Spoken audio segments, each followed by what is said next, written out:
The Tom Woods Show, episode 761. Prepare to set fire to the index card of allowable opinion. Your daily dose of liberty education starts here. The Tom Woods Show. Folks, I know I got a lot of shavers out there, so do as I do and check out Harry's.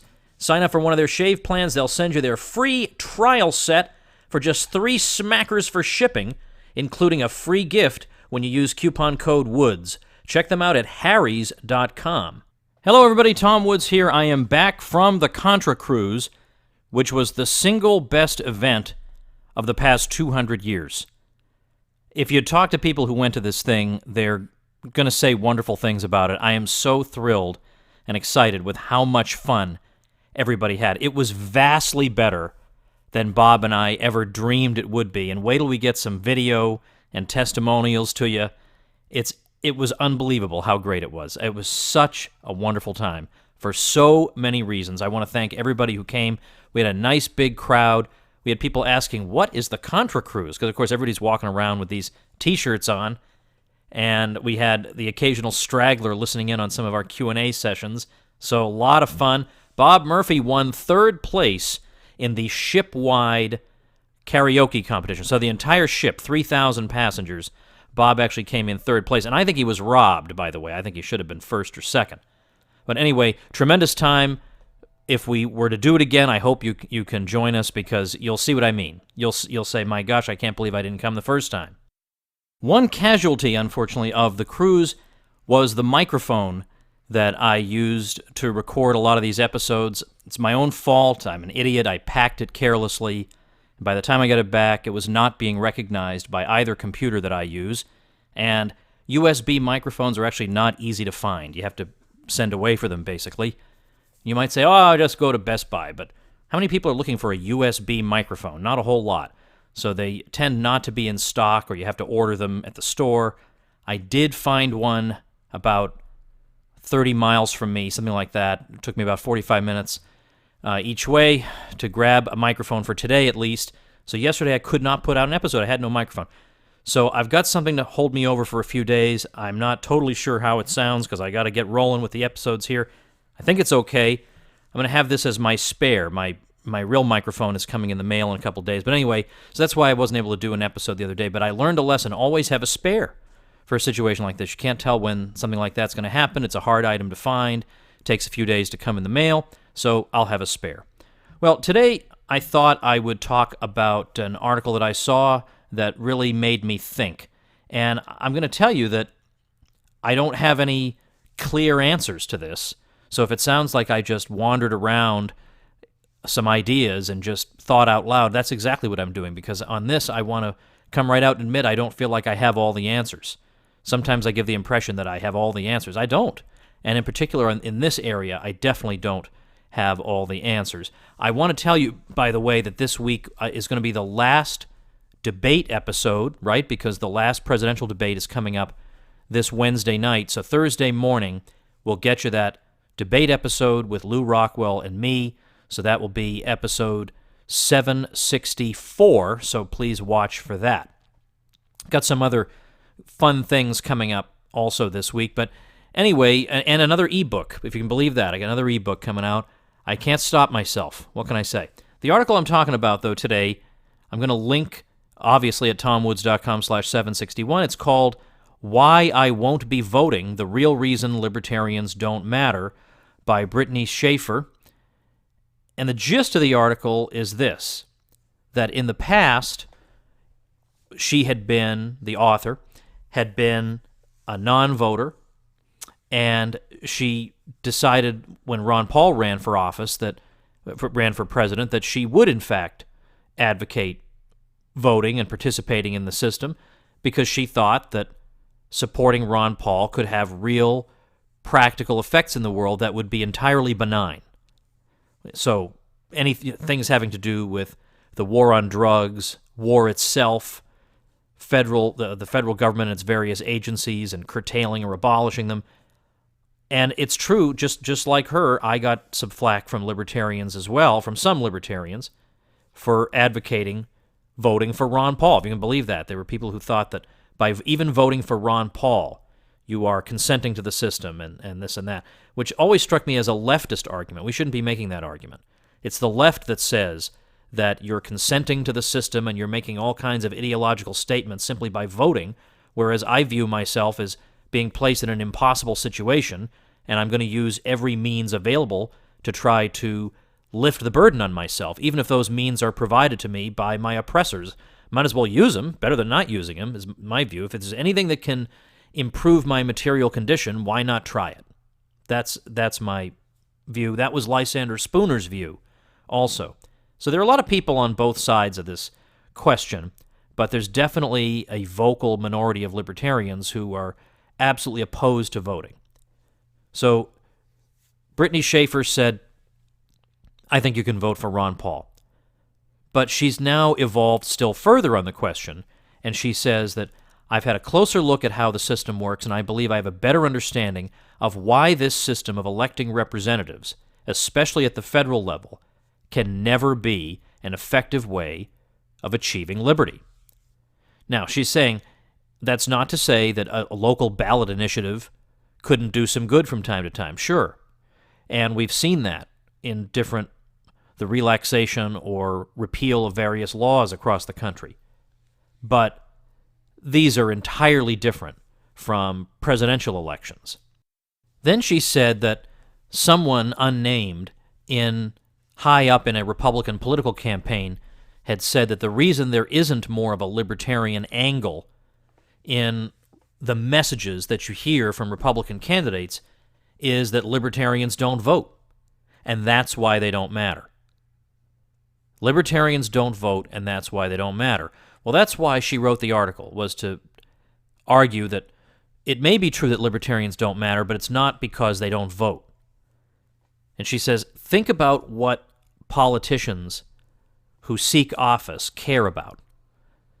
They care about votes, yes, but they also need money. They care about money, they care about campaign contributions, and they care about, as she says, maintaining the relationships with the people, the corporations, and the other institutions that will keep that money flowing to them. There's no law that can change this. And then she says, and this is the point of her article, the things libertarians want, freedom, less government interference in markets and in personal choices, non-interventionist foreign policy, there is no money in these things for politicians. There are no big corporations and very few rich people who are willing to pay tons of money to politicians to refrain from intervening in markets or to keep the troops home, etc. In fact, it's just the opposite. A lot of times, people of influence and institutions of influence want to use money to influence politics in the other direction, to expand the state for their own benefit. Now, let me read to you just verbatim a couple of her paragraphs. She says, understand that behind the empty campaign promises, politicians have essentially two things to offer to the people who support them. Power, in the form of regulatory and other control over competitors and others who may get in the way of a particular entity remaining comfortably profitable. 2, money. Not their own money, of course, your money and my money, taken from us in taxes and in the continual devaluation of the government-issued money we all use. Politicians can give money to their supporters in the form of contracts for things like military equipment and public works projects, or in less direct ways, like mandating that government schools all stock epinephrine injectors that meet the same very specific product requirements that your device happens to meet. And the list goes on. What is not on this list is liberty. Why? Because nowhere in this game is there an advantage to selling liberty. This point was driven home to me a few years ago when I asked a California senator's policy consultant if his boss would consider relaxing business restrictions as a way to help parents of children with special needs create the services they need. He practically laughed at me. There was nothing in it for his boss or his boss's supporters in reducing the very control that he uses to buy support. All right, now let me pause and say a little something about this. I think there's a lot to what she's saying here, of course. That given the choices that politicians have in terms of what position to take, well, all things equal, assuming they have no rigid ideological commitments, and not a lot of politicians are known for that, But assuming they don't, and one path gives them power, resources, and influence, and another gives them none of these things and almost guarantees them obscurity, well, it's pretty obvious how on balance they're going to turn out, what path they're going to take, what choices they're going to make. So certainly that's right, that the incentives skew away from liberty. Yet at the same time, although I think that means that not a majority of politicians can be counted on to help us, I don't think that makes it inconceivable that there could at least be a minority of people. Now, I know there's great empirical evidence against this, given that there's been only one Ron Paul in well over 200 years of American politics. So I will grant you that the empirical evidence is quite overwhelming against what I'm suggesting is at least theoretically possible. But think of this. Think of all the libertarians you know who, for no pay whatsoever, nevertheless do things on behalf of the cause. Think about people who work in the Libertarian Party. Whatever you may say about Gary Johnson, it's a very thankless task to get petition signatures and to do all the daily grunge work associated with the Libertarian Party. You certainly don't make money doing it, but you do it because you believe in something. Or think about all the websites and blogs out there that are dedicated just to the spread of our ideas. And there are, some of these are great, like there's, I don't know if it's still there, but the Lysander Spooner website was just keeping alive all the works of Lysander Spooner because the person thought the world needs to know about these things and be able to read them easily. You know, we've got, and of course we have the Mises Institute, for example, which is funded entirely by voluntary donations that makes available almost every classic of liberty anyone would ever want to read or listen to or watch. It's all there, and made available to the public for nothing and supported entirely by donations. So in other words, we have a lot of people, because the ideas we believe in are so attractive, so compelling, who are willing to do an awful lot, even though it's going to cost them, even though they're not going to earn anything, even though it's going to mean marginalization and obscurity. They do it because they believe in it. So I don't see why, if we see this phenomenon across all these different areas of society, why it's inconceivable that we could see it in politics too. Couldn't you have somebody who doesn't care about the accolades of politics? Couldn't you have somebody who just says, I want to do this because I believe in the ideas, the same way a big donor to the Mises Institute does that because he believes in the ideas? Or the same way people do pro bono speaking or pro bono work or give resources away or write and speak and volunteer because they believe in the cause. Why couldn't that also be done in the political realm? At least in principle. That's my point. At least in principle. In practice, maybe it won't work out that way. But in principle, it seems like at least it could. Now, there aren't that many examples. As I say, I can think of Ron Paul. But, like, for example, Ron Paul had this thing where he was, I guess in the late 90s, there was some White House event for all the congressmen. And he showed up with Carol. And all the congressmen, Republican and Democrat alike, were getting their pictures taken with Bill Clinton. And Ron Paul had absolutely no interest in having his picture taken with Bill Clinton, even though he's the president. I mean, he was from the opposing party, but he could legitimately say, hey, he's the president. I'm going to get my picture taken with him. He refused. He just walked around the grounds and looked around with Carol, but he had absolutely no interest in getting that picture taken. That's why you've never seen a picture of Ron Paul with Bill Clinton. Not because he never had the opportunity, but because it didn't interest him. So it's, in a way, it calls to mind the recent news item about, for heaven's sake, Bob Dylan being awarded the Nobel Prize in Literature, and they can't seem to get him on the phone. They can't seem to reach him. He has not even acknowledged this. He was at a concert the other day where the Rolling Stones were also performing, and they congratulated him on the prize before he got on stage, and then he got on stage, didn't even acknowledge it. So they basically, the Nobel Committee has given up trying to reach him. So he's kind of like Ron Paul in that way. He's not interested in that stuff. So anyway, it's at least conceivable. And my concern is that, as I've said on the show before, if we're not in the political arena, then I'm afraid we don't get heard. Because a lot of people get their political ideas not from reading books about political theory, but they get them by reading the news around the time of an election. And if our ideas are not represented at least somewhere in there, then we don't get a hearing. And that's what worries me, that we're so concerned about being so principled. I don't think there is a principled, I personally don't think there's a principled case against voting. And in fact, Brittany in this article is not saying that that's her case. She's making a pragmatic case. She's saying that we don't play this kind of game. swapping favors and money and all that. We don't play that game, so there's no way we can win, so there's no point in playing. There's no point in trying. I see that, but I'm afraid that we're not ever going to penetrate people's minds if we're not in that arena. Now, she kind of anticipates my objection. Although, let me first continue to just summarize this concluding part of her argument. She says, in theory, politicians could offer liberty to their supporters. They could offer to cut back regulations, to end military aggression, but who's going to pay them for that? Again, these are things that would benefit everyone, all of society. But the game of politics is not about benefiting all of society, and the widely accepted belief that it is perhaps the most dangerous lie ever crafted. And she goes on, in order for a seeker of liberty to win at this game, that person would have to compete with the campaign donations and other inducements made by military contractors, major pharmaceutical companies, oil companies, but these are all entities that have been made rich by virtue of government interventions and direct largesse.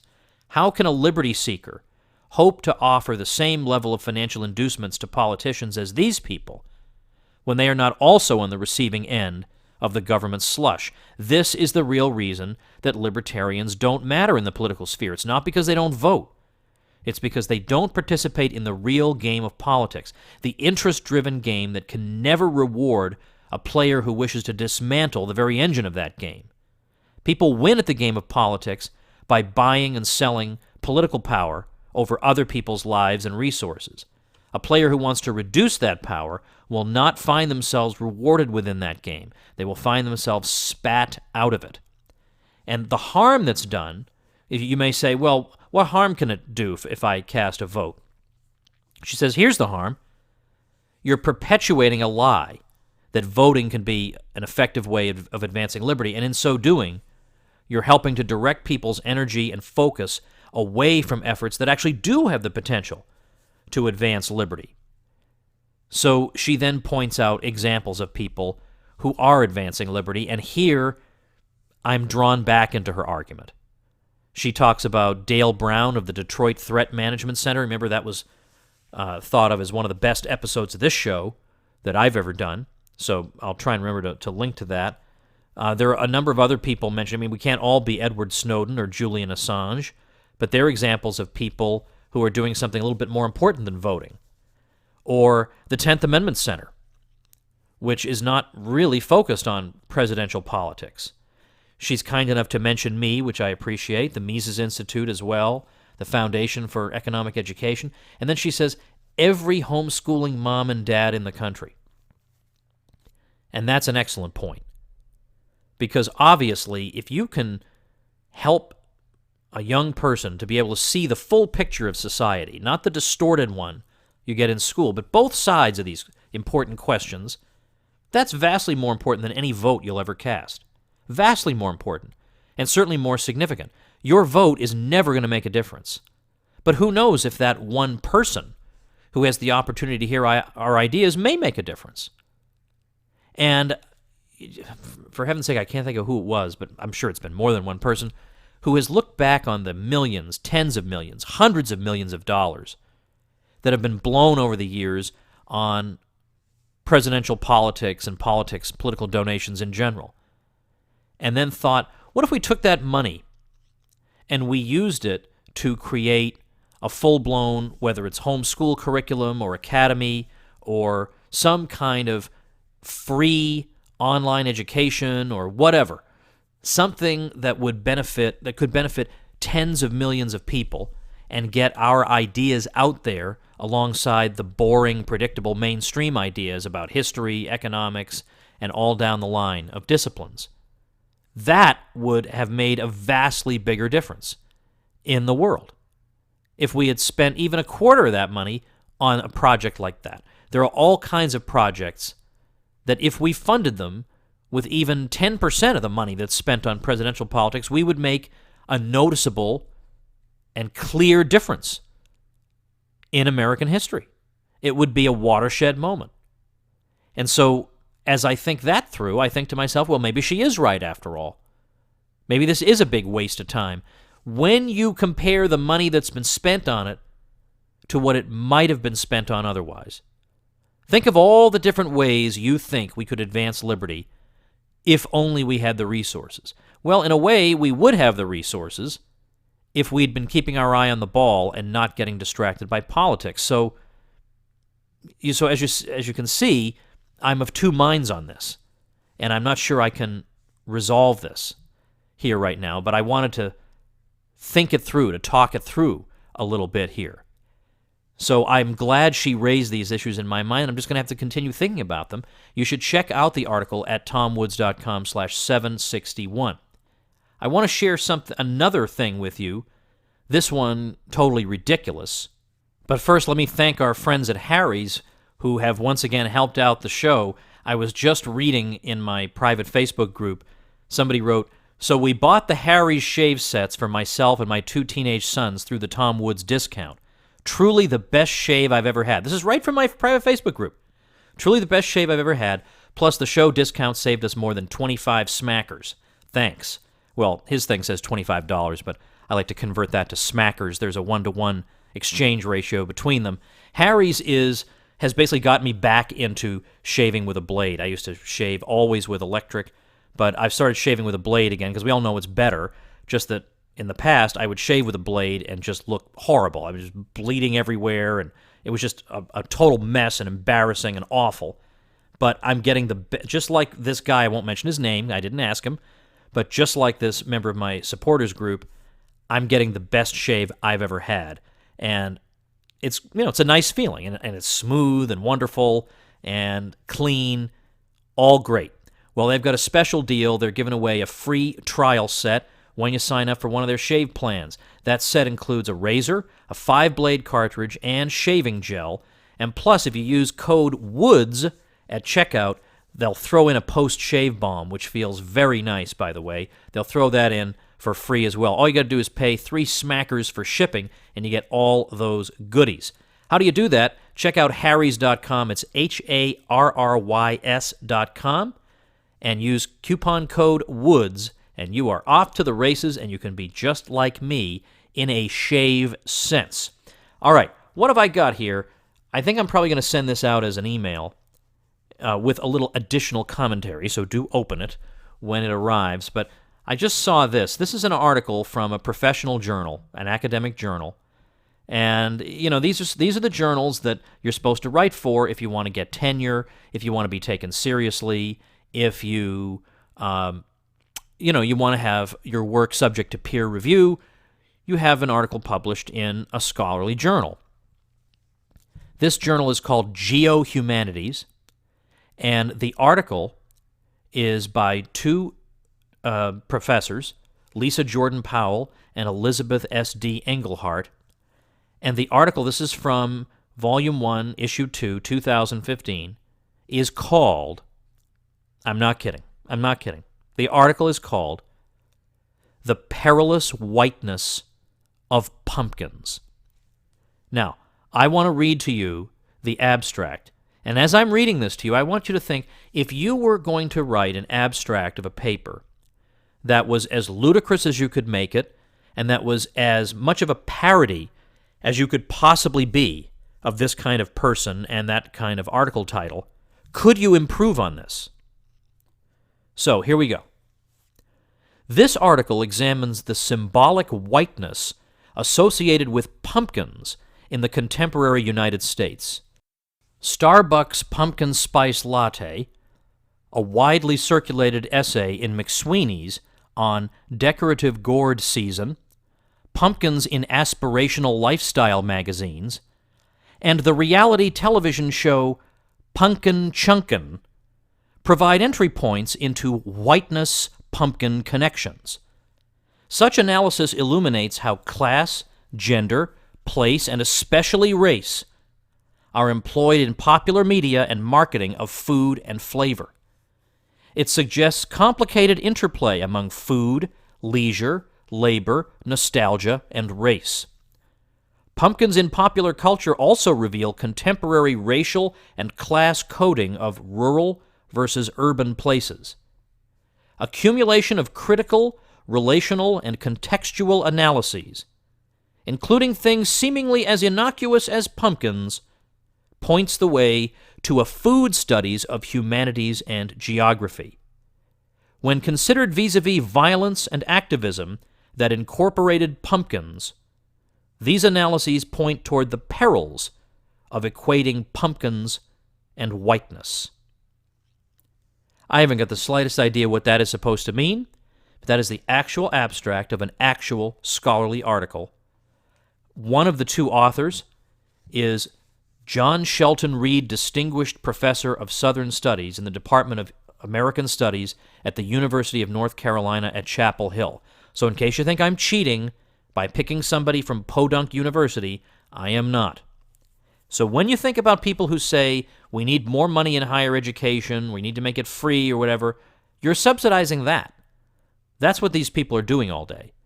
A whole bunch of them are doing that. Craziness like that. And when you see people out there like that woman, was at the University of Missouri, the one who was trying to keep journalists out of the safe space some months ago, and she was saying, I need some muscle around here to get the journalists out, and they finally, I think her name, what was her name? Click? Professor Click? Something like that. Anyway, when you look at her resume, her CV, all her publications are like this. They're all ridiculous. They're about nothing. They show no learning at all. All these people, the ones who cause the most problems for regular people who just want to study, are always the ones who are being subsidized to write nothing. Nothing about nothingness. So I think I will link. Why not, right? Why not link to... Yeah, I got a show notes page, right? Why not use it? I'll link to the perilous whiteness of pumpkins at tomwoods.com/761, and you check out the perilous whiteness of pumpkins for yourself. See what you think about it. All right, before I let you go, let's see. Let's talk about a new podcast that is up and running, the Culture and Anarchy podcast. And this is written by somebody who studied and knows an awful lot about literary theory. So you can find it at culture-anarchy.com, and it's the sort of site, it looks to me like a place where you'd get revenge on your crazy professors who taught you literature in college and taught you all this crazy postmodernist nonsense. Well, the creator of this site is getting his revenge, and it is sweet and wonderful. So I strongly recommend. I mean, it really is like the whiteness of pumpkins kind of stuff. And he's got a whole blog where he's going to talk about this kind of craziness that people in literary studies are obsessed with. So the site is culture-anarchy.com, and the podcast is the Culture and Anarchy podcast. So check that baby out. I'm going to link to it as the listener website mentioned at tomwoods.com/761. And remember, start your blog or website through my special link. You get this mention, you get a backlink on my site, which is very useful for your search engine optimization. You get 24 video tutorials plus membership in my private bloggers group where you will get a lot of your questions answered, and we have a good community there. So the place to go for all these goodies is tomwoods.com/publicity. All right, tomorrow it looks like I'll be doing another episode on my own. Then after that, it'll be an episode with Lou Rockwell, and I've got several other goodies coming up. I got an episode with a professional poker player whom I got to know on the Contra Cruise, who's been playing professionally for 25 years at least, and he took me through a very educational stroll through the cruise ship casino, and he knows all about libertarianism and gambling in the state, and just, of course, I can ask him poker questions too, so that's going to be fun. I'm going to try and get that in by the end of the week. So got some goodies plus another bonus episode coming at you this weekend. So we're back up and running. Sorry for the delay. I will never, ever be without a spare microphone again. Thanks for listening. Check out tomwoods.com/761. Become a smarter libertarian in just 30 minutes a day. Visit tomwoods.com to subscribe to the show for free, and we'll see you next time.